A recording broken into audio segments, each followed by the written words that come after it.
सामक लिया आपने पीछे कौन सा?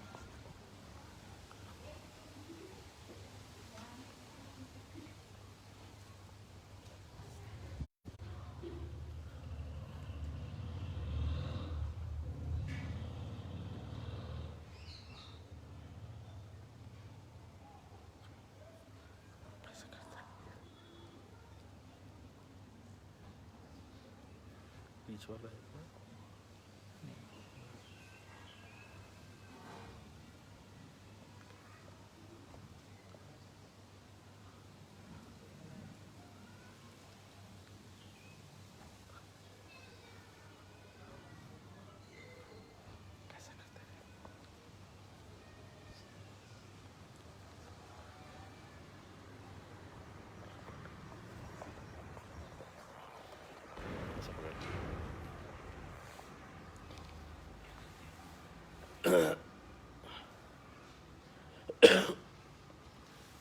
देखिए, आपका एक बार से फिर से मैं स्वागत करता हूं और बहुत ख़राब लग रहा है, बहुत अफसोस हो रहा है कि औरंगाबाद शहर में जो आप लोगों की ताउन की वजह से इतने अच्छे तरीके से कंट्रोल किया जा रहा था ये कोरोना वायरस, लेकिन कल एक ऐसा दिन था जिसने हम सभी को चौंका कर रख दिया, क्योंकि कल एक ही दिन के अंदर 30 पॉजिटिव केसेस आए। जबकि हो ये रहा था कि अभी तक कभी एक केस आता था, कभी 2 केस आते थे, कभी 3 केस हुए हैं, लेकिन 30 केसेस कभी नहीं हुए थे। और ऐसे हालात के अंदर अगर औरंगाबाद शहर के अंदर एक दिन के अंदर अगर 30 केसेस हो जाते हैं तो आप अंदाज़ा लगाइएगा कि किस तेज़ी के साथ ये वायरस फैल रहा है औरंगाबाद शहर में। और हम सबको अब इसके ऊपर बहुत ज़्यादा ध्यान देने की ज़रूरत है। वो इसलिए भी ज़रूरत है क्योंकि रमज़ान का महीना चल रहा है और रमज़ान के महीने के अंदर हमने लोगों की सहूलत के हिसाब से तमाम सरकारी अधिकारियों के साथ बैठकर चर्चा करके हमने ये फ़ैसला लिया था कि लोगों की सहूलत हो सके, लोगों को रमज़ान की ख़रीदारी के अंदर जाकर वो लोग कुछ ख़रीद सके। ये चीज़ों को देखते हुए ये तय किया गया था कि दोपहर में 3 बजे से लेके शाम में 5:30 बजे तक ये मार्केट खुला रहेगा। 23 स्पॉट्स आइडेंटिफाई किए गए थे ताकि जिस इलाके के अंदर जो लोग रहते हैं वहीं का वहीं उन्हें वो मार्केट के अंदर मिल जाए। लेकिन कल जब ये 30 केसेस आए उसके बाद से तमाम मेडिकल अथॉरिटीज़, ज़िला प्रशासन, पुलिस और सभी लोग जो चिंतित हो गए और सभी का कहना था कि इसके बारे में रिव्यू लेने की ज़रूरत है।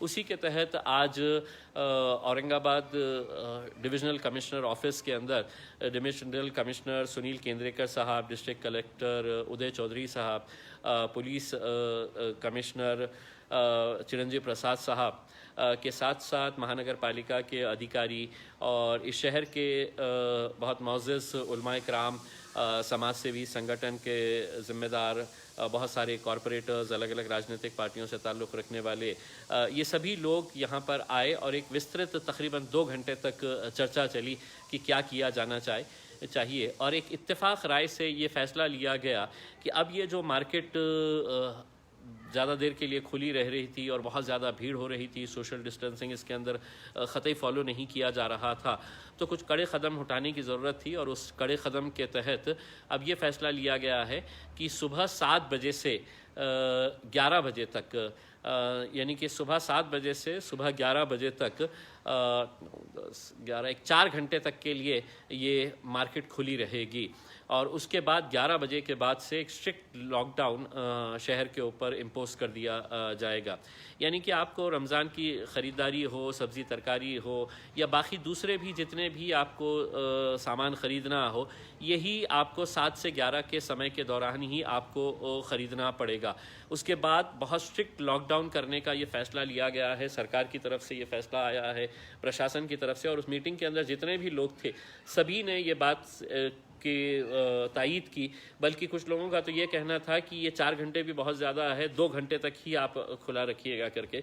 लेकिन इतने सारे लोग हैं, उन्हें देखते हुए कि मार्केट के अंदर जाए, उन्हें भी सहूलत हो सके, तो कल से ये मार्केट अब सुबह 7 बजे से 11 बजे तक खुली रहेगी। यानी कि जो 23 स्पॉट्स पहले से आइडेंटिफाई किए जा चुके हैं, जहाँ पर ये ईद का बाज़ार भर रहा था, सब्ज़ी तरकारी फ्रूट जो मिल रहे थे, वो बाज़ार वहीं के वहीं रहेंगे, लेकिन सिर्फ उसके अंदर अब टाइमिंग चेंज कर दिया गया है। अब वहाँ पर सुबह 7 बजे से लेकर 11 बजे तक भी आप वहाँ पर सब्ज़ी तरकारी फ्रूट्स जितने भी स्टॉल जो भी लगा सकते हैं वो आप लगा सकते हैं। फ़ैसला थोड़ा सा कड़ा है, लेकिन लेना बहुत ज़रूरी था। इसलिए लेना ज़रूरी था कि ये किसी के फ़ायदे की बात नहीं है, ये पूरे शहर के फ़ायदे के हिसाब से देखा गया है, इसीलिए ये लेना ज़रूरी था। और बहुत सारे लोगों ने कल जब ये 30 केसेस पॉजिटिव हुए थे तो बहुत सारे लोगों ने फ़ोन करके सोशल मीडिया के ज़रिए ये हमसे बताया था, सरकारी अधिकारियों को बताया था कि देखिए ये इतनी ज़्यादा ढील जो दी जा रही है उससे उलट नुकसान हो रहा है और इसको ख़त्म कर देना चाहिए। और उसी के तहत आज सभी की इत्तेफाक राय से ये फ़ैसला लिया गया है। तो मैं आप तमाम लोगों से ये अपील करना चाहूँगा कि मुश्किल की घड़ी है, थोड़ी तकलीफ़ होगी ज़रूर, लेकिन ये तकलीफ़ ऐसी है कि कुछ दिनों के अंदर हमारे को आदत पड़ जाएगी इसकी, लेकिन फ़ायदा बहुत लंबा रहेगा। क्योंकि हमें ख़ुद नहीं पता है कि अगर इसी तरह से अगर 30-30, 10-10, 15-15, 20-20 केसेस, अभी जो जानकारी मिली है वो भी जानकारी कुछ यही बता रही है कि 8-10 केसेस और पॉजिटिव हो गए हैं करके, तो ये आंकड़े बढ़ते जाएंगे तो हमारा लॉकडाउन भी बढ़ता जाएगा। अब ये लॉकडाउन को कब तक हमने कंटिन्यू करना चाहिए? देखिए 3 तारीख तक तो सरकार ने ये फैसला लिया था। अगर हम लोग अगर अच्छे तरीके से सोशल डिस्टेंसिंग मेंटेन करते, घरों के अंदर रहते, तो हो सकता है कि हम लोग हमारा एक लेवल कम हो जाता और हम लोग कुछ रिलैक्सेशन मांगते, लेकिन उसकी जगह उल्टा हो गया है और ये बहुत ज़्यादा अब संजीदगी की बात आ गई है। मैं तमाम लोगों से अपील करना चाहूँगा कि इसके साथ कोऑपरेट करिएगा।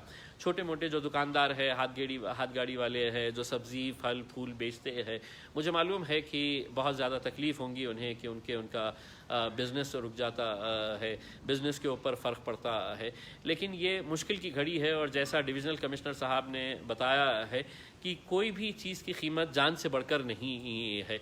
आप 2 पैसा कम कमाएंगे, लेकिन ये तो तय रहेगा कि आपकी ज़िंदगी आप जी सकेंगे, आप ज़िंदा रह सकेंगे।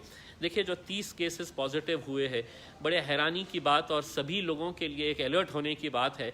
उसमें 5 साल का बच्चा भी है, उसमें 7 साल की बच्ची भी है, बल्कि 2 साल की भी एक बच्ची है और 90 साल की भी एक महिला है।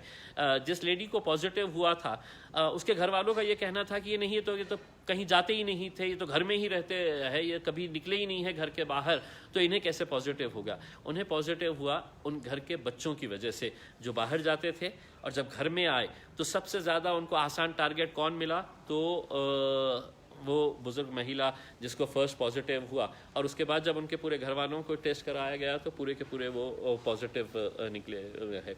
तो कुछ इलाके बहुत ज़्यादा सेंसिटिव है, उन्हें सील कर दिया गया है। अब ऐसे सूरत के अंदर लोगों को दिक्कतें ज़रूर होंगी, लेकिन हमने सरकार से, प्रशासन से ये कहा है कि आपको लोगों को खाने का इंतज़ाम देखना पड़ेगा। हमारे एक कॉरपोरेटर ने कहा कि पानी का बहुत बड़ा मसला है, बहुत सारे इलाक़ों के अंदर पानी रेगुलर नहीं आता है, इसलिए लोग पानी की तलाश के अंदर बाहर निकलते हैं। तो केंद्रीकर साहब ने ये आदेश दिया है महानगर पालिका को कि ये ख्याल रखा जाए कि हर 3 दिन के बाद पानी सप्लाई किया जाए करके। तो उसका आदेश मिला है, उसके ऊपर भी पालन किया जाएगा। जहाँ जहाँ पर खाने की दिक्कतें आ रही है वहाँ पर NGOs के ज़रिए या गवर्नमेंट के तरफ से क्या क्या किया जा सकता है उसके बारे में वो लोग अलग इंतज़ाम कर रहे हैं। मैं NGO से अपील करूँगा, ख़ासतौर ऐसे इलाके जिन्हें पूरी तरह से सील कर दिया गया है, वहाँ पर ख़ास ध्यान देने की ज़रूरत है। दूसरी बात ये है कि जब किसी इलाके के अंदर कोई पॉजिटिव केस मिल रहा है तो वो पॉजिटिव केस जब आता है तो उसके बाद होता ये है कि वहाँ पर पुलिस की, महानगर पालिका के हेल्थ अथॉरिटीज़ वहाँ चले जाते हैं और बहुत सारे लोगों को निकाल कर उनको जब क्वारंटाइन के लिए लेके जाया जाता है, उनका टेस्ट करवाने के लिए लेके जाता है, तो वहाँ के बहुत सारे लोग उसका विरोध करते हैं कि नहीं, मुझे क्या हुआ है, मुझे क्यों ले जाया जा रहा है। देखिए ये वायरस ऐसा है कि किसके पास है ये किसी को नहीं पता होता है।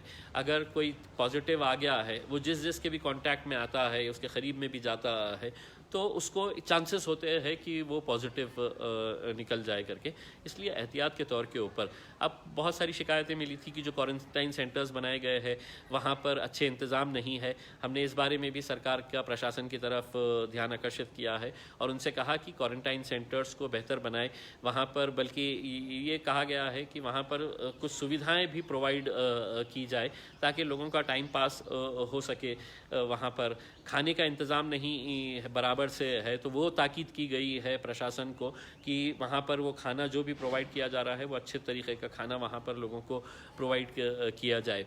सिर्फ आप लोगों से कहने का मतलब यही है कि अब हम इसे बहुत ज़्यादा आसानी से ईज़ी तरीके से नहीं ले सकते हैं। अब हम सभी को बहुत ज़्यादा संजीदा होने की ज़रूरत है, बहुत ज़्यादा सीरियस होने की ज़रूरत है। उसी का नतीजा है ये कड़े फैसले उठाने पड़े हैं। रमज़ान के महीने में आप कहेंगे कि मुझे फ्रूट नहीं मिल रहा है, मुझे ये नहीं मिल रहा है। देखिए ये एक ऐसी अद्भुत वक्त आया है, ऐसा मुश्किल घड़ी आई है कि हम सबको कुछ ना कुछ कुर्बानियाँ देनी पड़ेगी और वही कुर्बानियाँ अगर हम देंगे तो हम आज़ादी की सांस दोबारा फिर से ले सकेंगे। इसलिए मैं आप तमाम लोगों से यही अपील करने के लिए यहाँ पर आया हुआ हूँ कि कल 11 बजे के बाद से बहुत ज़्यादा लॉकडाउन होने वाला है, बल्कि पुलिस ने ये कहा है कि हम बल का भी प्रयोग कर सकते हैं। तो मैं नहीं चाहूँगा कि रोज़े की हालत में आप लोग बाहर निकले और फिर पुलिस वालों के साथ आपका टकराव हो और वहाँ पर पुलिस वालों ने आपको रोके। अपनी अपनी जिम्मेदारी समझिएगा।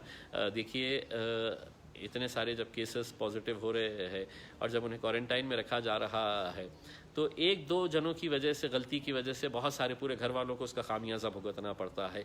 उन एक दो नौजवानों को अपने घर के अंदर पकड़ के रखिएगा क्योंकि वो जब बाहर जाकर घर में आते हैं तो अपनी माँ को, अपनी दादी को, अपनी नानी को या अपने जो भी घर में बुज़ुर्ग है उनको सबसे ज़्यादा इसका खामियाजा भुगतना पड़ता है। और जब वो पॉजिटिव हो जाते हैं तो घर के पूरे मेम्बर्स को फिर टेस्टिंग के लिए ले जाया जाना पड़ता है और फिर उनका भी टेस्ट करवा के अगर वो पॉजिटिव आते हैं तो ठीक, निगेटिव आते हैं तो भी मतलब उनका बार बार टेस्ट लेना पड़ता है। तो ये दिक्कतों से बचने के लिए सबसे आसान तरीका ये है कि घरों के अंदर रहिए, सेफ़ रहिए, सुरक्षित रहिए, सिक्योर्ड रहिए। क्योंकि आप सुरक्षित रहेंगे तो हम सुरक्षित हैं और हम सुरक्षित है तो पूरा शहर सुरक्षित है। तो आप सभी से उम्मीद करते हैं कि इंशाल्लाह आप इन सभी उसका पालन करेंगे। सब्ज़ी तरकारी जो भी ख़रीदने का है सुबह 7 बजे से 11 बजे तक के बीच में जाएंगे और 11 बजे के बाद अपने घर के अंदर बंद हो जाएंगे। बहुत बहुत शुक्रिया। Thank you very much.